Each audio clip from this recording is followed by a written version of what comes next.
Itulah takdir Allah ya, Heeh. menakdirkan seorang. Tapi ternyata ketika dia mau berangkat itu hongnya itu udah nggak berlaku lagi. Oh, Udah hilang. hilang. Jadi ketika dia hong, dia mau udah tasbihnya udah dapat, tidak berlaku lagi. Akhirnya kata orang tua itu tambahinlah dengan bismillah gitu. Jadi diganti dengan bismillah baru dia berangkat. Ditemuilah Syekh Kuro dan jadi singkat cerita mereka menikah dengan Nyimas Larasantang itu ya. Nyimas Subang Larang ya. Menikah. Dari pernikahan Prabu Siliwangi dengan Nyimas Subang Larang itu dikaruniai 3 orang putra. Putra putri anak lah. Yang satu Pangeran Walang Sungsang yaitu Eyang Cakrabuana itu Pangeran Sungsang iya. Yang kedua Nyimas Larasantang, yang ketiga Raja Senggara yaitu Prabu Kian Santang. Prabu Kian Santang. Raden Walang Sungsang kalau di sini lahirnya tahun 1423, Ratu Larasantang lahir 1427, Raja Senggara Prabu Kian Santang lahir 1429.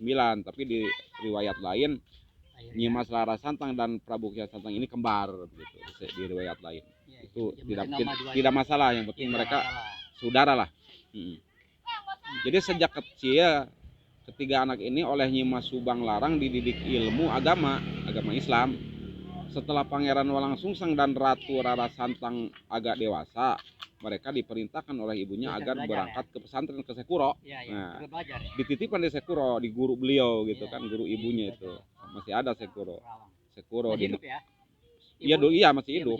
Kan belum lama jaraknya kan dari menikah masuk akal kan, menikah punya anak ditaruhlah di guru kan begitu waktu yang dekat kan itu. Iya, jaraknya enggak jauh. Tempat tersebut jadi suruh ngaji lah. Jadi ketemu dia sama Aceh Puro. Ya, adapun putra Prabu Siliwangi yang lain, ini yang lain nih. Yaitu Cakra Raja, Terpadi Gunung julukannya. Yang kedua Santang Pertanda, Tanjung Kemuning. Yang ketiga Gerantang Setra. Yang keempat Esnu Sunare, Tanjung Buana. Yang kelima Nyi Gede Joni di Pasir Kidul. Yang keenam Nyi Ratu Kawali. Yang ketujuh Nyi Sekarbang. Mungkin Ratu Kawali itu daerah Ciamis kali ya. Itu putra lain daripada Prabu Siliwangi. Yang lain dari istri yang lain. Itu dari istri yang lain.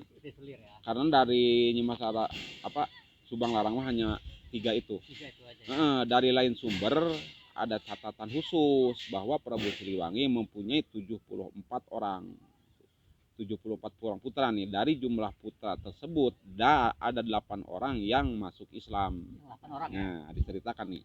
Yang satu Ratu Adil, yang kedua Ratu Asa, yang ketiga Ratu Basa, yang keempat Pangeran Bugil, yang kelima Pangeran Purbajati, yang keenam Pangeran Cakrabuana yaitu yang Walang Sungsang itu, Baku Cirebon, yang ketujuh Dewi Rara Santang, ibunya Kanjeng Sunan Cirebon, Saripah Mudaim julukannya, yang kedelapan ya Prabu Kian Santang, ya yang Sunan Rohmat di Garut.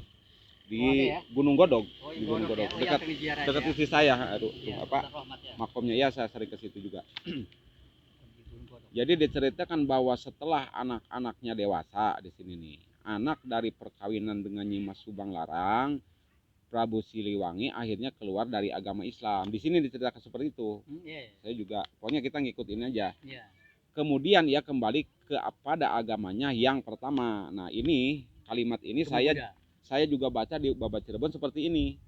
Jadi Kanjeng Prabu Siliwangi ada dipengaruhi oleh sesepuh keraton pada waktu itu, akhirnya dia terlena lagi, kembali lagi ke keyakinan lama. Nah tapi di sisi lain saya lihat di daerah Garut Pajajaran itu bahkan diwalikan gitu loh.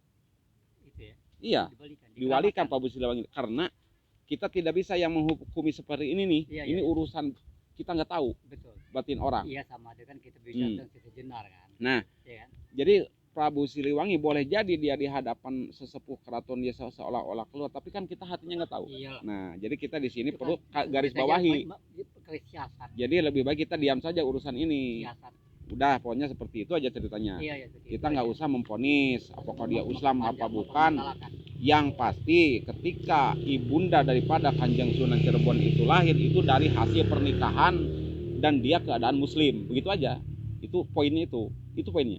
Gitu. Jadi ibu daripada Kanjeng Sunan itu hasil daripada nikah yang sah Islam dengan Islam begitu. Itu poinnya, itu poinnya. Adapun kosonannya mah itu mah lain lagi urusannya. Itu kita ikut di sini begitu. Nah, kemudian Raja Pajajaran Prabu Siliwangi Raja Pajajaran menghilang tanpa bekas sirna dengan cendera sengkala atau disebut ngehiang. Hilang tanpa. Gitu. Nah, ini ceritanya. Meninggal dengan sendirinya. Jadi ini disingkat nih, singkat, hilang lah.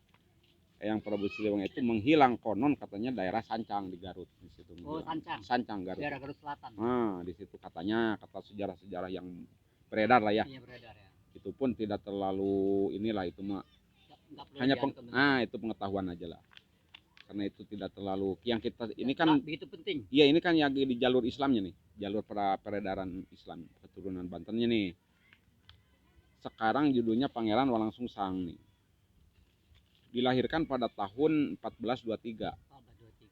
Anak pertama dari perkawinan Prabu Siliwangi 1422 antara Prabu Siliwangi dengan Nyimas Ratu Subang Larang tadi itu. Lahir pada tahun 1404, wafat tahun 1441 nih Baku Cirebon ini.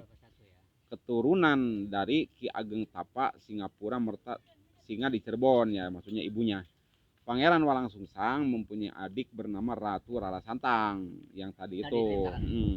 Lahirnya 1427 dan Pangeran Jaka Senggara yaitu yang Prabu Kian Santang atau Sunan Rohmat Goro Garut. Lahir 1429 di sini. Ketika Pangeran Walangsungsang dan adik-adiknya sudah dewasa, diperkirakan berusia 17 tahun lah. Ibunya Nyimas Subang Larang meninggal. Almarhum. Nah, ibu Nyimas Subang Larang meninggal ketika mereka kisaran umur 17